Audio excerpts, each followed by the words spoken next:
Көбінесе сарымсақтың отаны деп орталық Азия аталады. Кейбір деректерде Алтай таулары мен Тянь-Шань арасындағы жазықтық деп жазылған. Мыңдаған жыл бұрын ол Қытайға, Египетке және басқа елдерге келуі де мүмкін деген дерек те жоққа шығарылмайды. Басқа нұсқалар бойынша сарымсақ Орта Азия немесе Ауғанстанның тау бөктерінде, оңтүстік-батыс немесе тіпті оңтүстік Азияда пайда болған. Мұнда жергілікті халық әлі күнге дейін жабайы өсетін сарымсақты пайдаланады, ол өзге дақылдардан айтарлықтай ерекшеленбейді.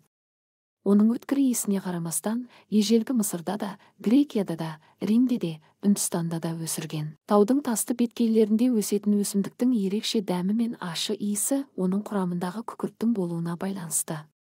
Дәлірек айтқанда, күкіртті қамтитын бір маңызды зат бар. Бұл аллицин. Сарымсақ дәл осы зат арқылы өз пайдасын тигізуде.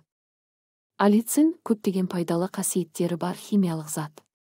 Ол жүрек-қан тамырлары, тыныс алу және иммундық жүйелердегі, асқазан ішек жолдары және адам ағзасындағы басқа да аурулармен күресуге көмектеседі. Бірақ сарымсақтың емдік қасиеті тек аллициннің арқасында ғана деу қате пікір.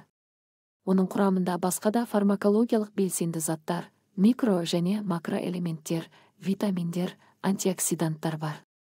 Сондықтан сарымсақтың қаншалықты пайдалы екенін тоқтамай тізе беруге болады. Асқазан ішек жолдары ауруларын сарымсақпен емдеу жаңалық емес.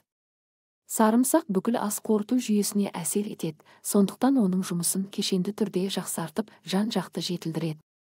Асқазан ішек жолдарының жұмысын жақсарту және ас қорыту мәселелерінің алдын алу үшін мамандар сарымсақты күнделікті шектеулі мөлшерде жеуге кеңес береді.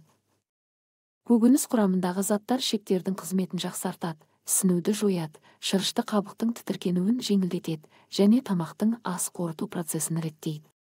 Ол үшін ең маңыздысы сарымсақты қалай дұрыс жеу керек екенін біліп алу қажет.